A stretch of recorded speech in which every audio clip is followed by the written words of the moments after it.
Hey everyone, another random video. Beautiful day here in Salt Lake. Finally get some sunshine, get some vitamin D. The other day I was walking and I thought, yeah, I think I had that COVID-19. Probably not, but I thought I'd check out do some research, and I found some interesting stuff, both about when it started and about a lot of the immunity they're finding, which is surprising a lot of people. And it's too soon to say, obviously. But I put all that together and I thought, let me just do a quick introduction while I'm on my walk today and talk about why I think I might have had it. Just kind of a way to introduce it. It was on the 23rd of January. I was sitting in the driveway waiting for my grandson to finish his piano lesson and listening to the radio, and I got a scratchy throat. I can remember it really distinctly. Like 1 second I'm fine and all of a sudden I got a scratchy throat. By that night I'm coughing, have a headache. The next morning I feel like I'm gonna cough my lungs out. Temperature 100.6, so not too bad. Started taking Tylenol. Didn't sleep very good Friday night. I thought, I better go into the doctor and make sure I don't have the flu. So Saturday I go into the doctor. He says, yeah, we better do a test. Tells me about a minute to try to tell me how bad this nasal swab thing's gonna be. Finally says, Doc, I know exactly what you're gonna do. I've had them before. So he finally does the swab and comes back 20 minutes later. Oh, no flu. He said, we've had this really weird cold going around the last couple weeks where people feel like this, and it's way worse. It comes on really fast and it's way worse than a normal cold. So I'm pretty sure that's what you got. So he does a breathing treatment. He prescribes an inhaler, gives me a liquid steroid. And then he says, if you don't feel better by Monday, start taking an antibiotic. If you don't feel better by Friday, you better come back and see me. Well, Friday I got worse through the week. I was to the point that I thought I was gonna cough my lungs out. Just felt like it was full. I was actually a little short of breath. I certainly couldn't have gone for a walk like this. So I go back on Friday. He gives me another breathing treatment. I've been using the inhaler, and I took the antibiotic on Monday, even though I didn't feel like going to get the prescription filled. And he says, yeah, I think you'll start feeling better in about 2 or 3 days. And sure enough, I did. So I thought, well, wonder if that was COVID-19. Now, I don't think it was. It was a little too early. I do know, after all the research, this thing's been around a lot longer than we think. Well, I should say longer than we think, and probably a lot longer than we think. I actually hope I do. I did. As soon as there's an antibody test, I'm gonna go get it. But anyway, that's the reason for the video. So here's some of the stuff I found. Hope you find it at least somewhat interesting. I'm not no opinion here.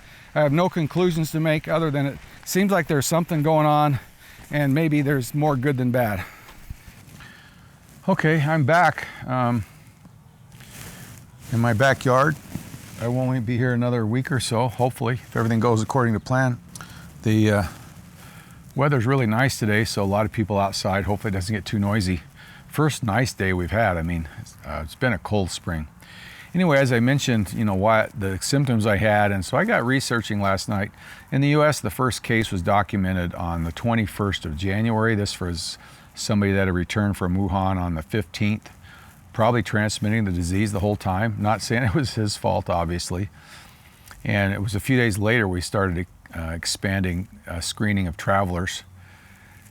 And to me, it seems like what possibly happened is that, I don't think that this whole virus spread from this one person on that one date. I think there are several infection points, and some cities probably had multiple infection points. I think there's a lot of business travel to Wuhan, and I think Santa Clara probably had somebody or several people possibly, mainly because that's where, so far, that's the earliest death that we found.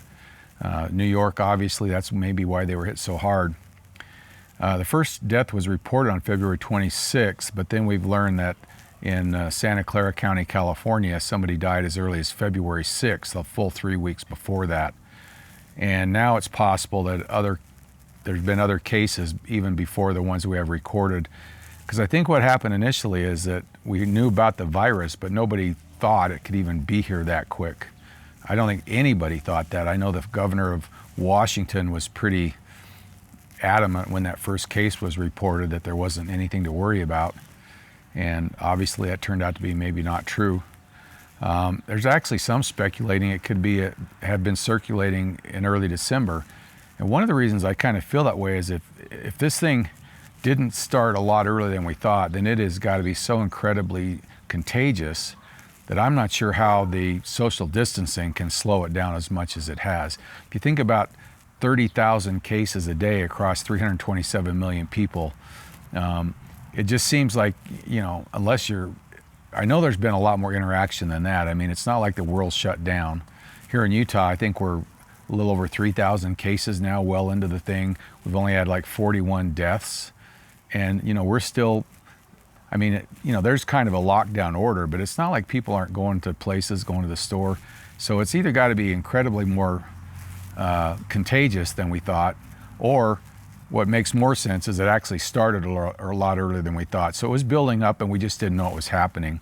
It'd be interesting because I think the governor of California recently asked all the coroners to check back clear into December on deaths with related symptoms, because they're suspecting that probably it had been around maybe even as early as December. So, the only reason I mention that is because certainly it seems like it is possible that on January 23rd, somewhere in the few days before that, there might have been more people around than we knew, and maybe I accidentally came in contact with one. I can't remember any of that. Anyway, so as far as the immunity rate, which is also an indication that it's been around a lot further, I've got some interesting stuff. First thing I studied was the Diamond Princess. On January 20th, an 80-year-old resident of Hong Kong embarked at Yokohama, Japan, and he disembarked at Hong Kong on the 25th. I'm not clear why he only stayed for 5 days of a 14-day cruise, unless it was a case where they were actually just, taking him home for some reason. I don't know how that works. But maybe he got off because he wasn't feeling good. And on the 1st of February, he was tested positive for COVID-19. When the ship got back to Yokohama, they were isolated, and on the 4th, there were positive tests for 10 people. It caused the ship to be put into a quarantine.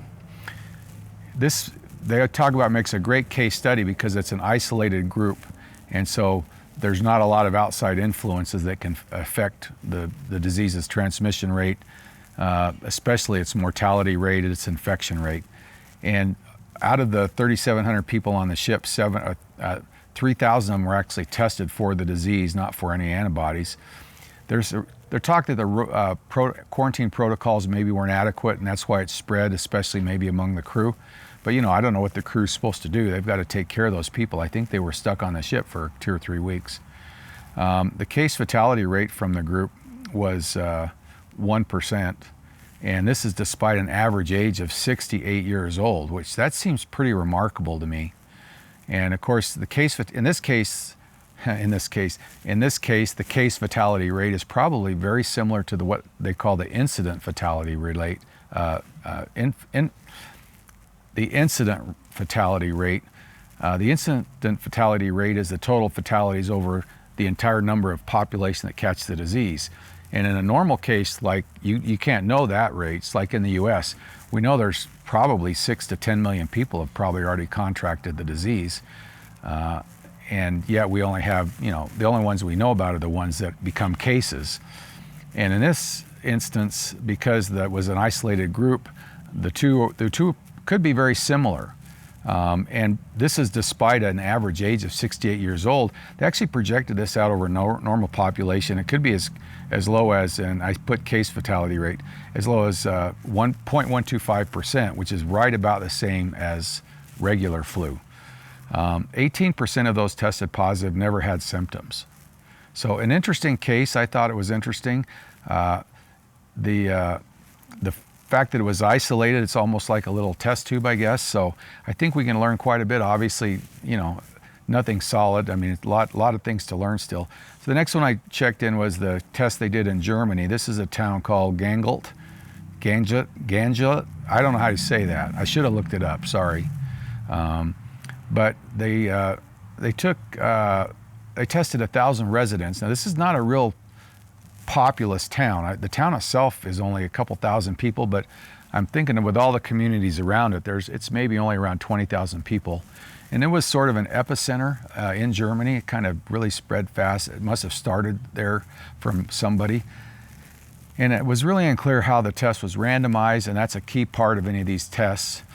But they projected from their data that up to 15% of the town had been infected. And that sort of makes sense, because that means for every positive test, there's 4 or 5 people that don't get tested that maybe get the disease. So interesting study. That's a fairly large spread fairly quickly. The next one I heard about was this one from Chicago, where they say 30 to 50% of those tested had antibodies already. This one's not very scientific at all. Basically at a testing center where those that suspected they had the disease could go get tested, and it's based on one technician's input who administered the test, just kind of hearsay. The claim is that 30 to 50% of those tested had antibodies. Well, obviously, if you think it's like me, I think I've had the disease, and if I hear a way to go get an antibody test, I'm going to go. And if I actually did have the disease, then I'll test positive probably. So it's not a big surprise that the percentage is pretty high. You certainly can't extrapolate that out over the entire Chicago population. What would really be helpful to know when these people are getting tested is down to the detail.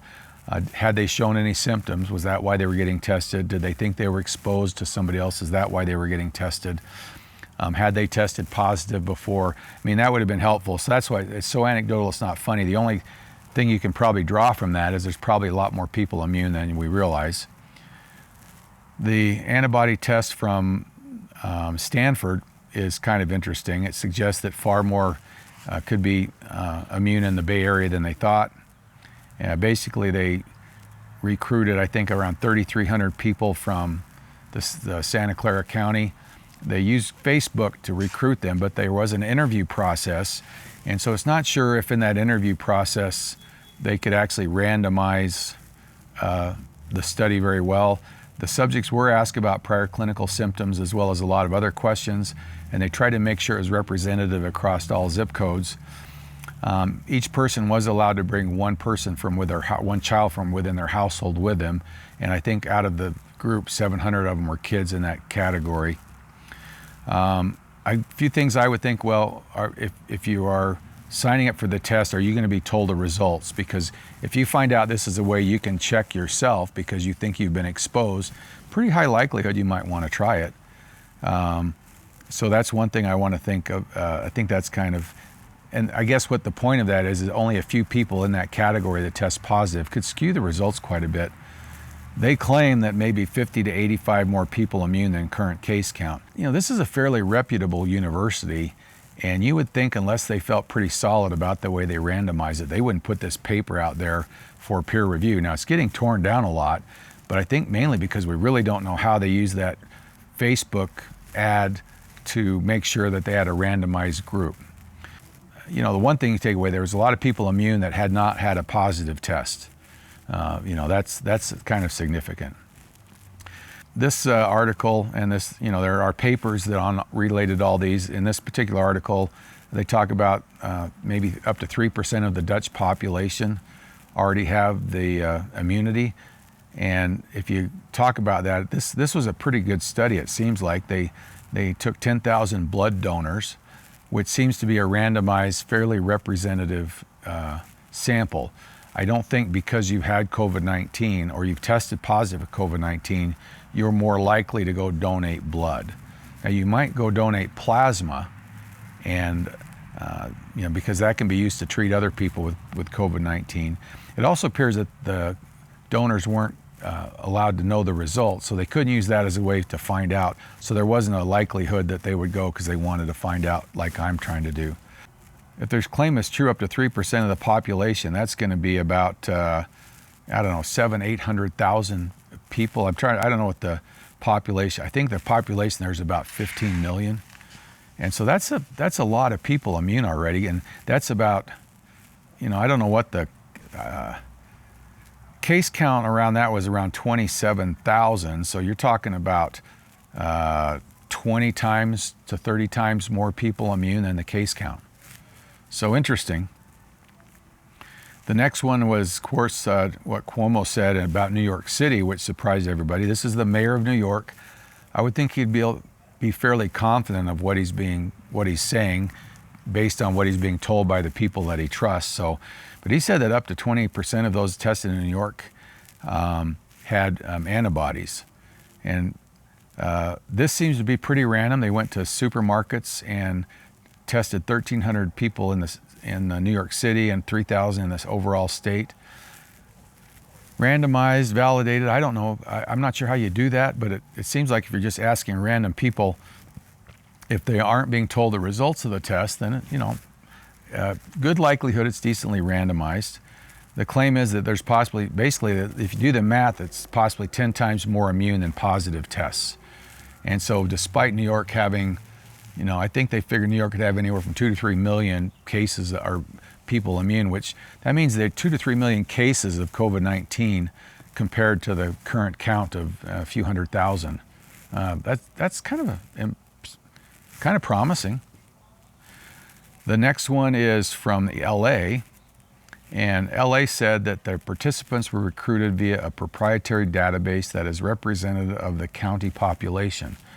Seems like they use some scientific algorithm protocol to try to pick their participants. So could be the most randomized so far, but I don't know any way to substantiate that. I don't know if the people were told the results, and so if you're more likely to volunteer if you suspect you've had it. They say that there's up to 55 times more people immune than confirmed cases, which comes up to between 200 to 400,000 people in LA that have already developed immunity. So a lot of reports about a lot more immunity. Now this sort of makes sense. If what we were told in the beginning was true, that 80% of the cases are not considered, serious, and we know that it's been hard to just to get test kits that were FDA approved was difficult because basically up until January nobody really even knew this existed, and now you got to try to create a test kit, get it approved. So by the time the testing kind of could really roll out, if the early testing only tested those that were pretty symptomatic, and that means that 80% of those aren't going to be able to get a test, and according to Dr. Fauci, maybe 50% don't even know they have it. It could easily mean that the current incident rate or infection rate is 10 to 20 times higher than the case count. And that also means that the incident fatality rate compared to the case fatality rate is 1/10 to 1/20th of the current case fatality rate. That's just some things that I'm trying to extrapolate in my own brain. Of course, there's a lot of talk that maybe we don't know if you're immune or not. And I don't know if that's because they just don't know, or it's because they're trying to make sure we stay cautious, or if they're trying to scare us. Obviously, if you get the disease, you get immune for at least a short time. Otherwise, how would you get better? You're not going to get well if your own body can't. The drugs help your body heal itself, but if you don't develop immunity, I think you're going to die. So despite the lack of randomness, what I think is important is all the tests are showing kind of similar results, and that's what it's too coincidental to be not. There's got to be something going on. Obviously the infection count is substantially higher, maybe 10 to 20 times higher than the actual case rate, and I think we'll get to know that, because I think what'll happen, I think more people that get slight symptoms or are around somebody that has symptoms, as we start to get into this tracking, we'll have the case rate might actually climb pretty fast, but it might not result in as many hospitalizations because we're finding out people that would normally have not been tested at all. That's obvious. The majority don't get sick enough to go to a doctor or get tested. Seems to me it's pretty obvious the virus is transmitted much easier than we thought, and that really could explain kind of why it's kind of blown up. But it also probably means it's probably not as lethal as we think it is. Couple of things that kind of trying to wrap it up. The infection rate is probably substantially lower than the case rate. Infection rate for those younger with no health problems is probably similar or less than other flus. I thought I'd interrupt real quick to make sure that I'm not misunderstood on this part after I watched my video last night.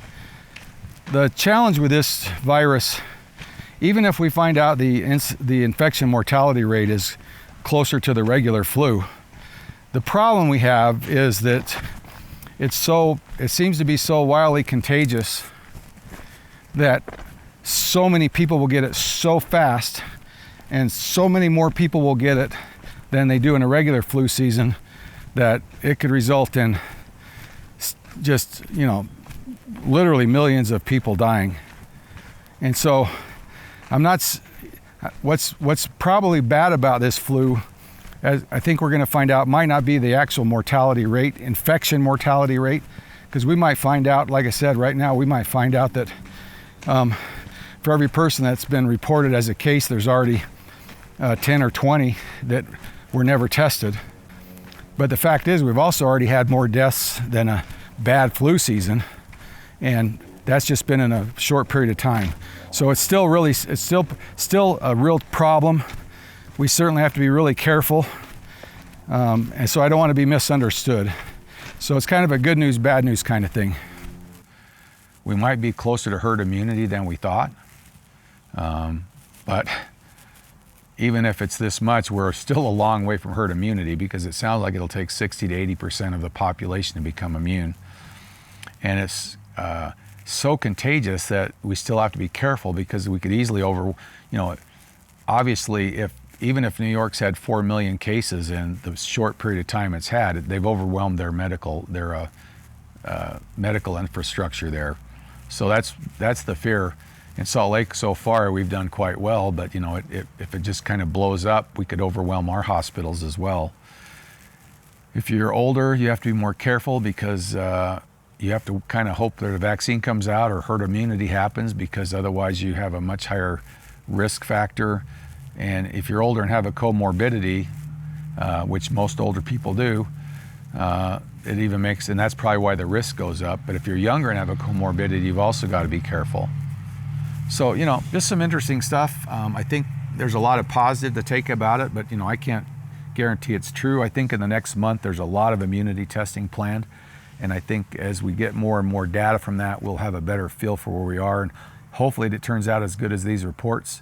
Like I said, I think the way it looks now, there have been so many cases that we didn't know about, that I just can't figure out any way it could have blown up this fast, unless it's incredibly contagious, and then I'm not sure social distancing would help as much as it has. And the only other explanation is this thing was probably running around clear back in early January, maybe late December, and we just weren't aware of it until it just kind of spread. Because if only 1 out of 5 people go to the hospital, even if you have 30,000 cases spread around the country, that's only a handful in some of the cities. And I think they started noticing some weird things in January. Anyway, just some interesting stuff. Hope you enjoyed the video. See ya.